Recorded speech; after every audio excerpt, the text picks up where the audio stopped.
Class 10th में विद्युत chapter का सबसे पहला टॉपिक हम लोग पढ़ेंगे आवेश। तो आवेश क्या है इसके बारे में हम लोग जानेंगे। तो सबसे पहले हम आवेश की परिभाषा लिखते हैं क्या होता है। तो आवेश की परिभाषा मैंने लिख दिया है, ठीक है। तो उसमें क्या लिखा है, आवेश परमाणु का एक मूल कण होता है या धनात्मक तथा ऋणात्मक हो सकता है। जैसे कि आपने 9th में पढ़ा होगा आवेश के बारे में कि धातु क्या होता है। धातु जैसे कोई धातु हो गया, सोडियम धातु, आयरन धातु, ठीक है। अब यह धातु का जो मूल कण है वो परमाणु है, ठीक है। यानी धातु परमाणुओं से मिलकर बना है। अब परमाणु किससे बना है, परमाणु बना है इलेक्ट्रॉन और प्रोटॉन से। यानी इलेक्ट्रॉन यानी ऋणावेश, प्रोटॉन माने धनावेश।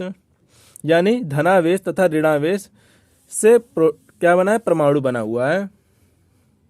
तो इसलिए और इन्हीं को क्या कहते हैं, प्लस और माइनस क्या है, आवेश है। यानी ऋणावेश है, धनावेश है, ठीक है। अगर ऋणावेश की बात हो तो इलेक्ट्रॉन होगा, अगर धनावेश हो तो वो प्रोटॉन होगा। अब ये धनावेश ऋणावेश और भी तरीके से इसको हम आवेश को परिभाषित कर सकते हैं। जैसे कि धनावेश किसे बोलते हैं और ऋणावेश किसे बोलते हैं।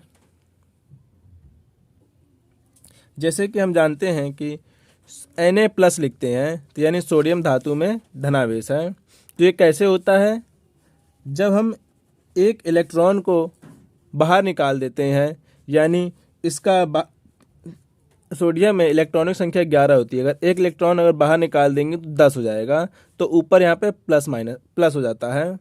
इसी तरीके क्लोरीन में एक इलेक्ट्रॉन अगर दे देंगे तो ये हो जाएगा माइनस, ठीक है, ताकि ये अपने आप को स्टेबल कर ले।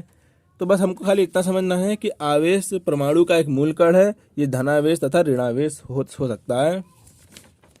और भी जैसे आपने परमाणु बनाया था तो बीच में क्या होता है, यहाँ पे आप प्रोटॉन और न्यूट्रॉन पढ़े थे, इलेक्ट्रॉन क्या होता है, चारों ओर चक्कर लगाते हैं। यानी परमाणु धनावेश व ऋणावेश हो सकता है। आगे देखते हैं, इसे हम क्यों से प्रदर्शित करते हैं।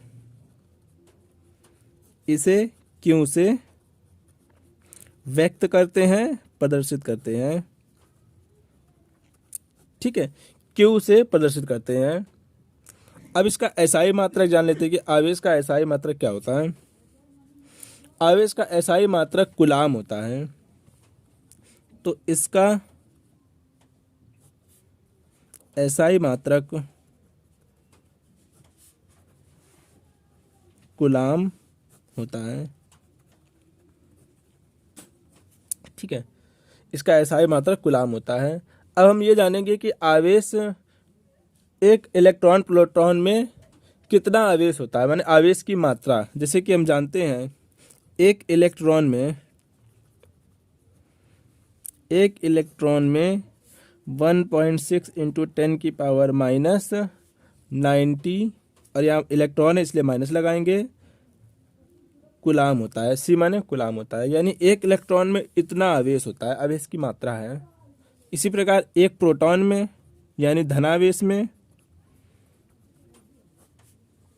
प्लस 1.6 इंटू 10 की पावर -90 कूलाम, ठीक है।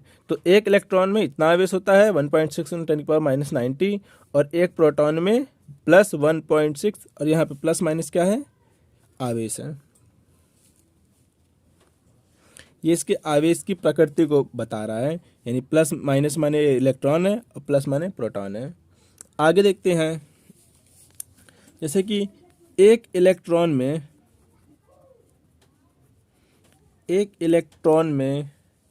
या एक इलेक्ट्रॉन पर आवेश अभी ये आपने देखा कितना होता है, 1.6 इंटू 10 की पावर -90 कूलाम, ठीक है। इसी प्रकार n इलेक्ट्रॉन में कितना होगा, n इलेक्ट्रॉन पर आवेश कितना, एक इलेक्ट्रॉन में इतना है तो n इलेक्ट्रॉन में हो जाएगा n इंटू 1.6 इंटू 10 की पावर -90 कूलाम। जैसे हम इसको समझ सकते हैं, जैसे कि समझ सकते हैं कि एक टोकरी में 10 आम है, ठीक है।